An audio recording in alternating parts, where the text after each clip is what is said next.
அதுக்கு காரணம் நானும் என்னை சார்ந்த எனது கட்சியை அனைத்து இந்திய அண்ணா திராவிட முன்னேற்ற கழகத்தைச் சேர்ந்த பல்வேறு நண்பர்கள் பல்வேறு மாவட்டங்களிலிருந்து வந்து இன்று கட்சியிலே இணைந்திருக்கிறார்கள். அனைத்து இந்திய அண்ணா திராவிட முன்னேற்ற கழகத்தின் மாநில கலைப்பிரிவு செயலாளராக நான் பணியாற்றினேன். சென்ற வாரம் அதை நான் எனது பதவியை ராஜினாமா செய்து எனது அடிப்படை உறுப்பினர் பதவியிலிருந்தும் நான் விலகினேன்.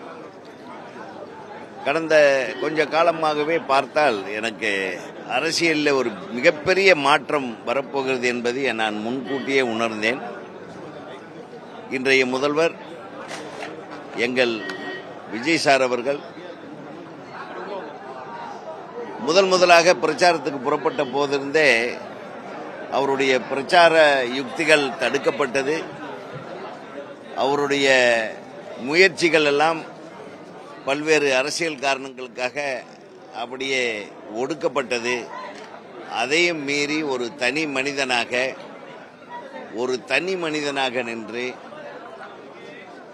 அனைத்து தடைகளையும் உடைத்து மக்கள் மனதிலே இடம் பிடித்து இன்று ஒரு இயக்கத்தின் மாபெரும் தலைவரானது மட்டுமில்லாமல் இந்த இயக்கத்தை ஆளும் கட்சியாக மாற்றிய ஒரு மிகப்பெரிய அதிசயம் நடந்திருக்கு. அது என்ன அதிசயம்னா, உலகத்தில் 7 அதிசயம்னு தான் சொல்லுவாங்க.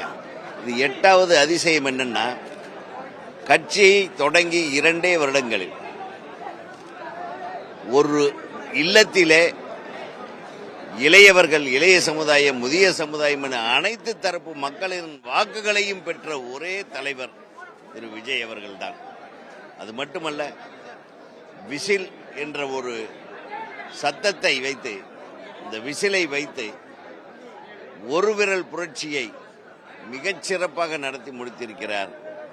இது சாதாரண வெற்றி அல்ல, இது ஒரு தலைமுறை மாற்றத்தின் வெற்றி. இதுவரையில் இருந்த தலைமுறைகள் எல்லாம் வேறு மாதிரியான அரசியலை கொண்டு சென்று கொண்டிருந்தது.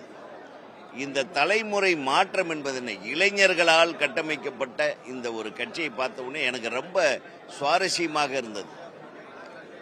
நாம் இந்த இளைஞர்களோடு பயணிக்க வேண்டும் என்ற முடிவோடுதான்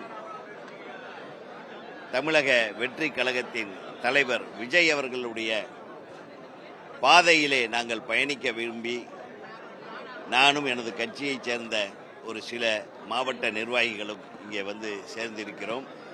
எங்களை அற்புதமாக வரவழைத்து வந்த உடனே ஸ்வீட்டு காரம் எல்லாம் கொடுத்தாங்க.